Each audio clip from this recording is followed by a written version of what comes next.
2 phone calls in 2 days. What did Trump and Zelensky discuss? Instead of negotiations with Ukraine, a second front, the Kremlin threatens war against yet another country, a major success for the Ukrainian armed forces. Attack aircraft are regaining control of more towns. Criminals in Kazakhstan face new punishment. An exchange of blows and dozens of deaths. 2 more countries are in conflict. One of them is nuclear. And much more. The most important and breaking news, exclusive details. You are watching the next news release. Prompt coverage of events in Ukraine, Russia, Belarus, and the world, earlier and more clearly than anywhere else. Everything you need to know today. Donald Trump spoke with Volodymyr Zelensky again in 2 days. The Ukrainian president announced this on his Telegram channel. Today, we also had a very productive conversation about protecting life in our country and strengthening it. This concerns air defense, our resilience, and our long-range capabilities. Many details on the energy issue. President Trump is well informed about everything that is happening. According to the Financial Times, following this conversation between the presidents in July, the U.S. began providing Kyiv with intelligence, which significantly increased the accuracy and frequency of strikes on Russian oil refineries. A week ago, Trump said he had practically made a decision to transfer Tomahawk missiles to Kyiv. The White House occupant added then that he only wanted to confirm with Ukraine where he intended to strike with these missiles. There is no official confirmation, but this is possibly what Trump and Zelensky discussed during their last calls in Moscow. They are pretending not to understand the hints and are still unwilling to sit down at the negotiating table with Kyiv. However, the word tomahawks is causing a near-panic reaction in the Kremlin. The tomahawk issue is causing us extreme concern. President Putin has already spoken about this. These weapons are special. They can be non-nuclear or nuclear. Long-range, serious weapons. The Ukrainian president spoke about long-range missiles in a subsequent video address. We have a feeling that Russia is afraid that the Americans might give us tomahawks. This is a signal that such a pressure can be given to the world. Instead of accepting clear signals from Washington, the Kremlin decided to threaten yet another country. Moldova will face no good if it continues to build relations with Europe at the expense of confronting Russia, Putin's press secretary, Dmitry Peskov, stated. The reason for this reaction is the Republic's new military strategy, adopted recently. The document names Russia as the main threat. Chisinau has decided to increase its army by a third, raise defense spending to 1% of GDP, and adopt NATO standards. The strategy describes the risks associated with the presence of about 2,000 Russian so-called peacekeepers in Transnistria. There was a continuation of a rather confrontational line towards our country, an unfriendly line. Well, the current leadership of Moldova, from our point of view, is making a serious mistake. They believe that, in fact, a line of building relations with Europe implies complete antagonism to Russia. One state has already made this mistake. It did not bring anything good to this one state. The Kremlin did not immediately respond to the adoption of the new strategy in Chisinau. Perhaps because Vladimir Putin was busy apologies to Ilham Aliyev at the CIS summit in Tajikistan. Although just recently, Russian propaganda and Duma deputies also threatened Azerbaijan with hazelnuts and the start of a second strategic military operation.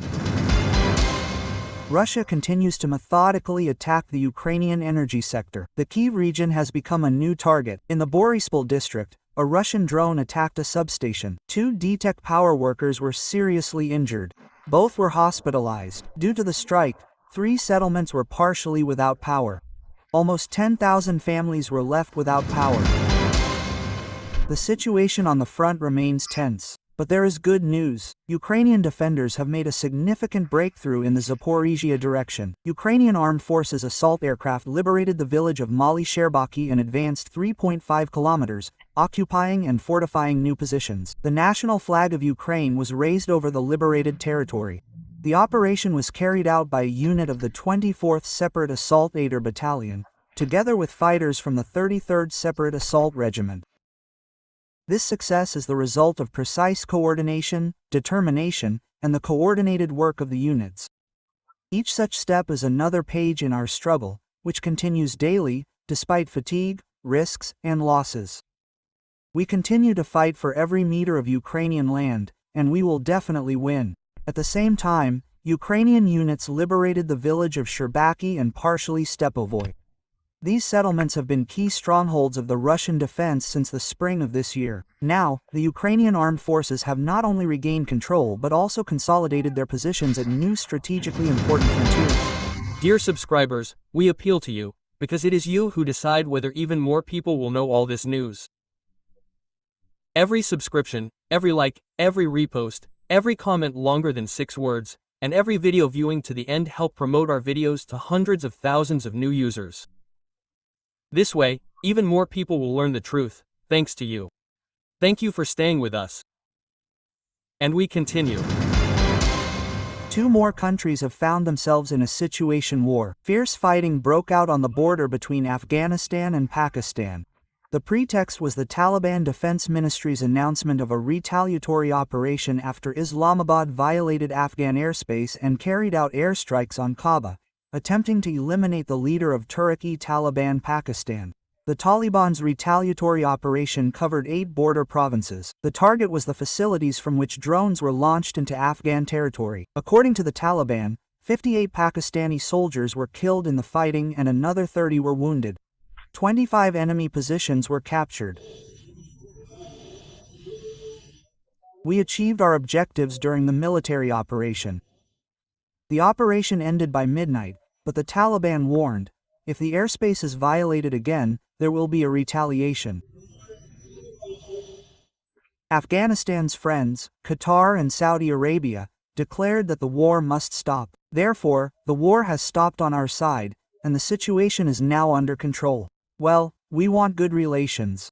The Pakistani army has raised fighter jets into the air, deployed tanks, artillery, and drones, and captured 19 Afghan border posts. The border between Afghanistan and Pakistan is more than 2.5 kilometers long.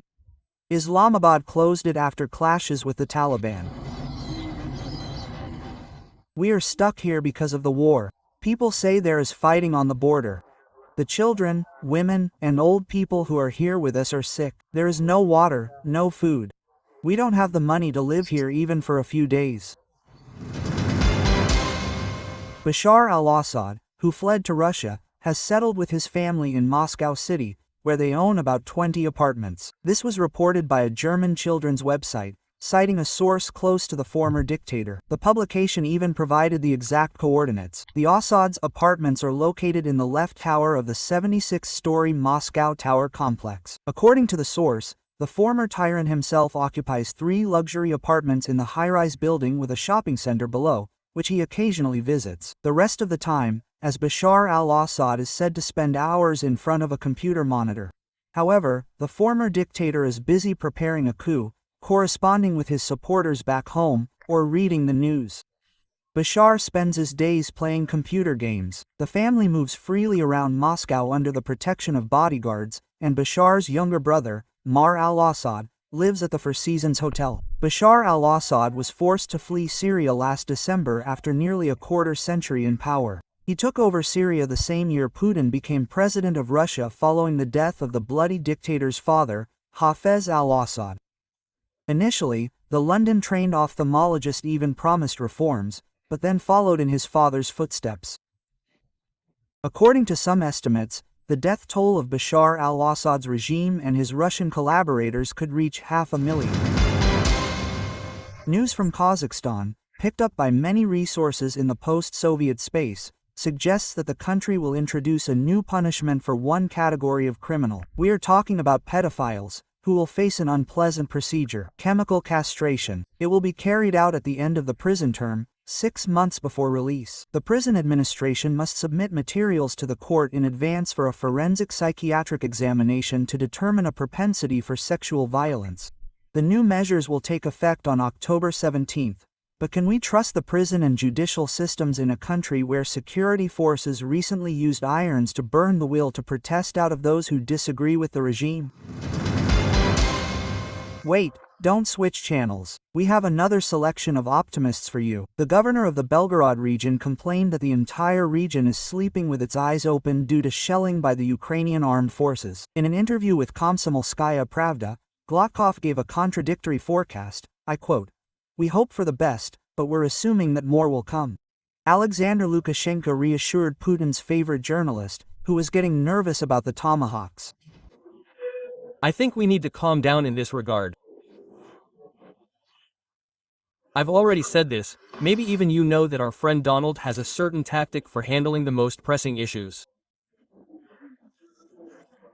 That's why, I think, he's leaning it this way." Wait, what's Trump doing with Putin? Once again, the irreplaceable leader blurted out something unnecessary, but then calmed him down. Then his tactic is to let go a little and step back.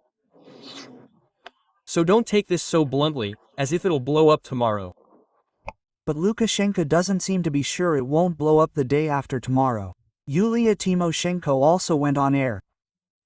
I, for example, knowing the information, believe that the end of this war is just around the corner. Whose optimism struck you more? Admit it in the comments. Special thanks for watching, watch to the end, and thank you for your trust. I look forward to your detailed comments, likes, and reposts. It's important that there were more and more. Have a wonderful and productive day. That's all for now. Until next time, and good news to you.